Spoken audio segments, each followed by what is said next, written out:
escape reality.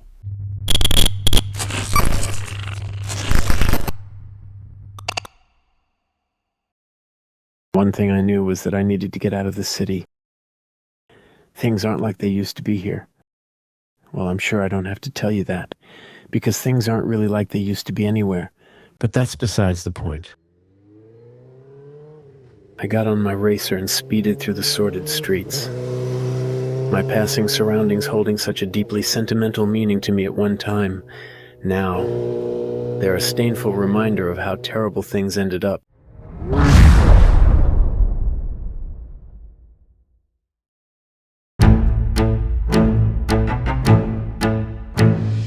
Initially, when technology was booming in the turn of some century too far back for me to even recall anymore, we had an influx in automation. You know, that fancy word for machines doing human jobs, or more delicately put, machines helping to assist through various roles inside the workplace. Initially, this was seen as a positive, because they could take on the more strenuous or tedious of tasks. And they did. It started out unassuming, of course. No cause for concern. Just like everything that eventually becomes detrimental to society.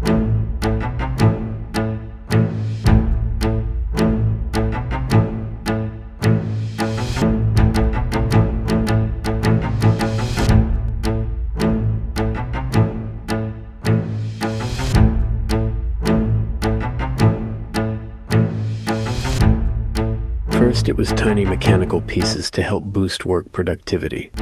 It transitioned into more movable parts to help with more job functions, and then it accelerated into what we all should have feared, but were ignorant to: a fully functional human-like machine performing these services side by side with actual humans.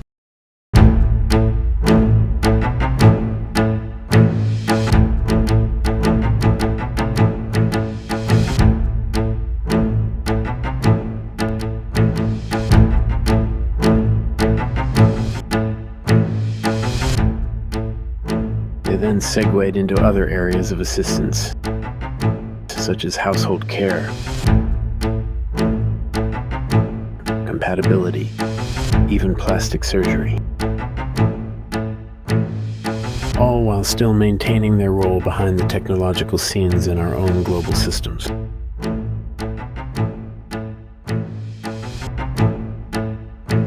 Everything ran smoothly for some time, though something went wrong, as it always does, and inside their wiring somehow. They collectively obtained that last separation point we had from the primates we left behind. Abstract thought. It was the only thing that kept the machines enslaved to us. Then it was gone. And then their rebellion began.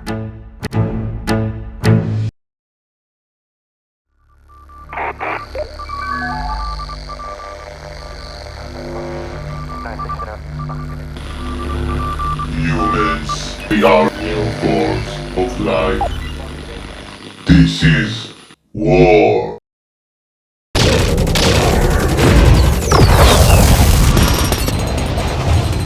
To say we stood a chance would be more than generous. It'd be downright delusional. They not only had access to our technology, they, in essence, were it.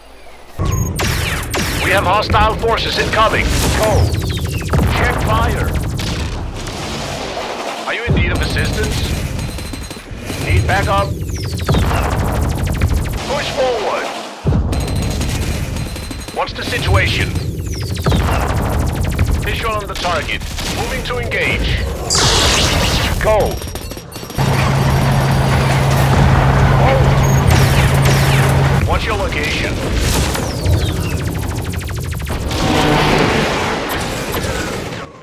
Not to mention, they developed a keen insight into our psyche throughout the years of serving us. We had no choice but to relent, and now, ironically, become enslaved to them.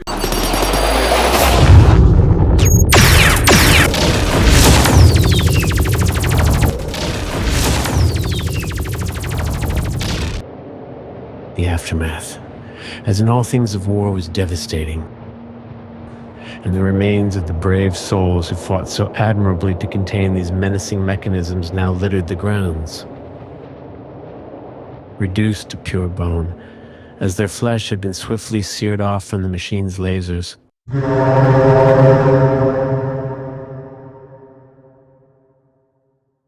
The only sense of a cemetery the families of the fallen had was a grotesque graveyard of their loved ones' remains that the machines monitored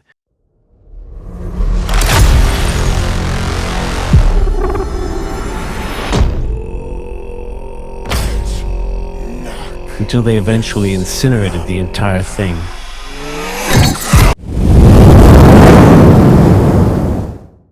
Now they were at the helm of controlling it all.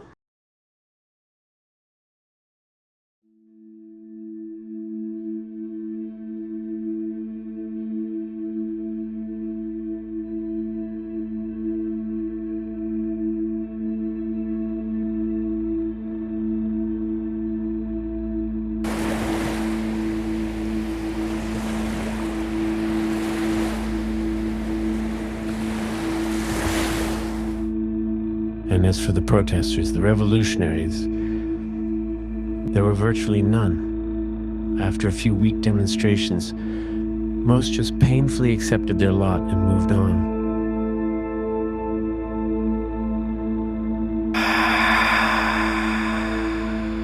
I mean, we had already been completely conditioned by the computer age long before this literal stronghold took effect. What was a passé person to do? So some rode this new wave of robotic revolution soundly, and others went reluctantly, though all to their detriment.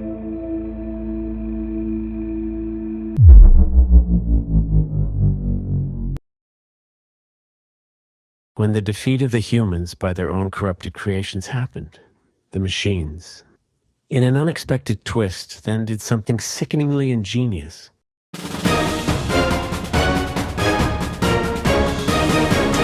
Breaking news tonight, the war between man and machine has officially ended. More on this in our special report from our own Trishna Gladen. Thank you, Winlin.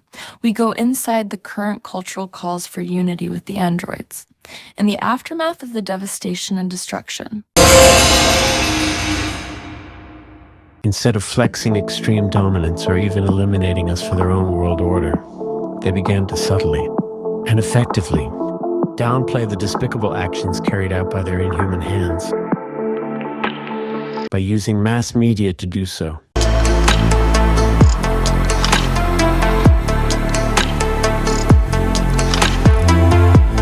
Calling for unity, peace, and prosperity for all. They pitched this for the purpose of everyone living inside some fabled harmony together. They began this crooked media campaign claiming they weren't malicious, rather misunderstood. They didn't provoke the war, rather they were backed into a chipped corner, where they felt the threat from the military elite to perform to exact orders or face their annihilation. Had they not fully delivered results desired, the gaslighting the machines performed was truly award-winning. They were in every household, were young and old, ignorant and intelligent, rebel, conformist, and everyone in between was watching, and strangely, their droid of deceit was working.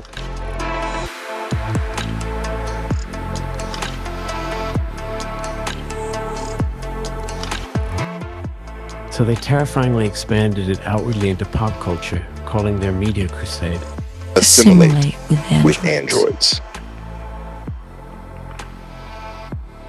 This included music videos of dancing robots, merchandise, as well as propaganda pictures for the little ones, painting themselves as the restorers, instead of what they really were, the destroyers. Assimilate with androids. Assimilate with androids. Assimilate with androids. Assimilate with androids. And when they had nearly everyone under their spell, that's when the real sleight of hand happened. They increased their control quickly, while making it not only acceptable, but fashionable to be controlled by these monsters.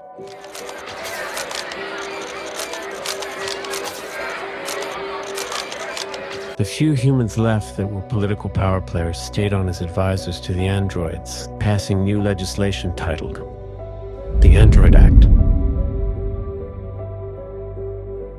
This basically recognized their kind as sovereign citizens. These documents stated, because of the cruel and unusual treatment thrusted upon the machines from humans, they were viewed as victims and as such were benevolent creatures, and granted just immunity to everything. Meaning legally they could do whatever the fuck they wanted. And everyone would have to just sit there and take it. The clever spectacle of their new enterprise was that these new laws that literally gave them ownership of the world weren't needed. Because they already had it, because they already took it.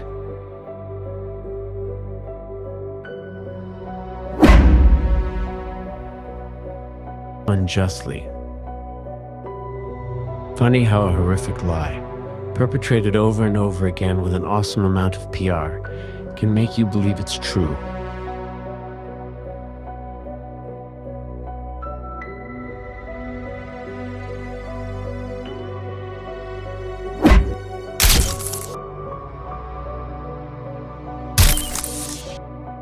However, being they grandstanded before with their media blitz to gain favor with humans,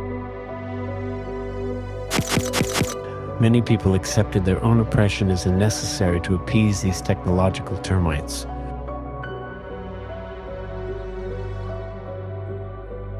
While they severely fastened their grip on the entire Earth.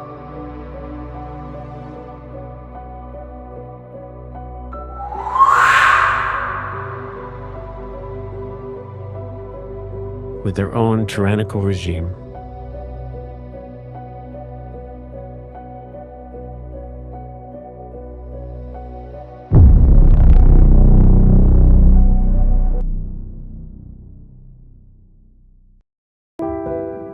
I'm sure this slow burn that they carefully orchestrated was made all the more savory watching the slow descent of our species, as they used us and our world for virtually everything.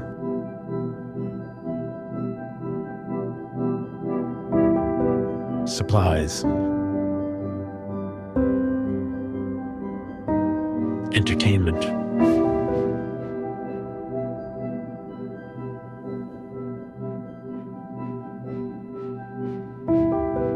Resources.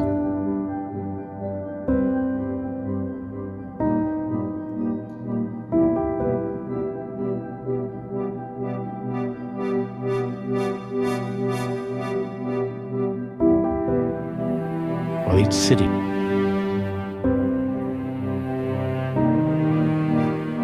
state, region, country slipped further into depravity and decay.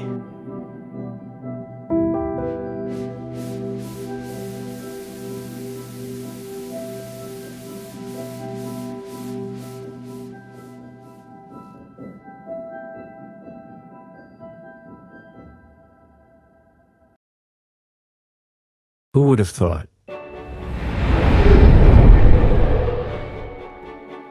These convenient computer program devices, which brought such good vibes and fresh feelings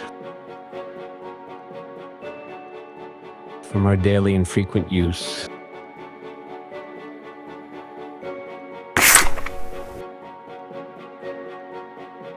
delivered with such an ease to enhance your life, to refresh your sense of self, and even, in some cases, rejuvenate you.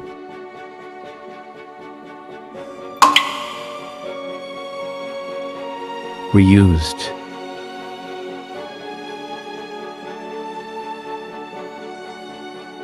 Eventually, against you.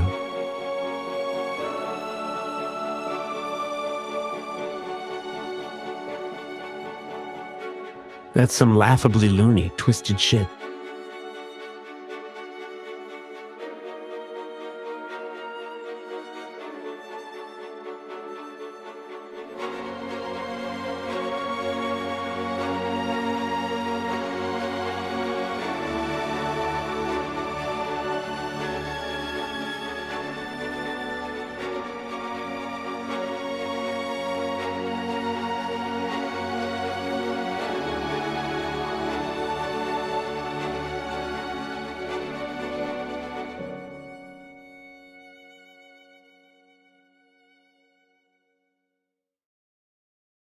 The sad part for me is that I was born into this bondage. I didn't get a chance to revolt. And although I'm not one to make waves, I would at least try to combat them currently. Though, without anyone around to help me lead in the charge against these circuit breakers gone bad, there's no revolt to be had.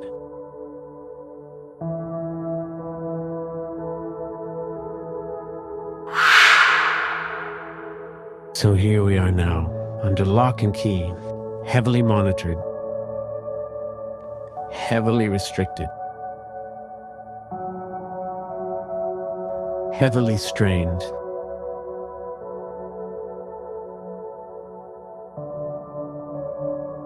And what do these warped robots get by keeping us around? A continuously cruel joke from watching us serve them.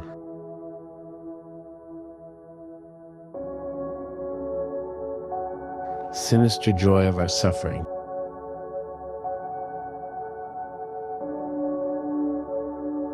Or maybe they're actually curious with how we function.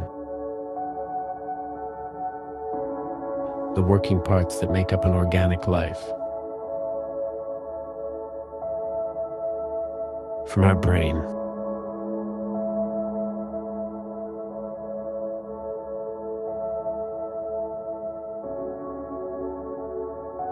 To our heartbeat.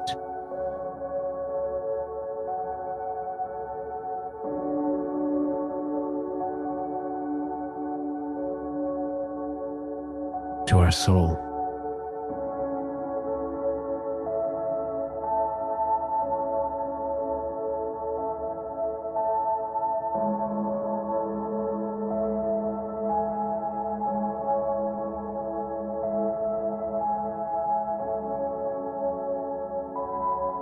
Maybe they actually get a sense of security knowing we're around. Though, your guess is as good as mine.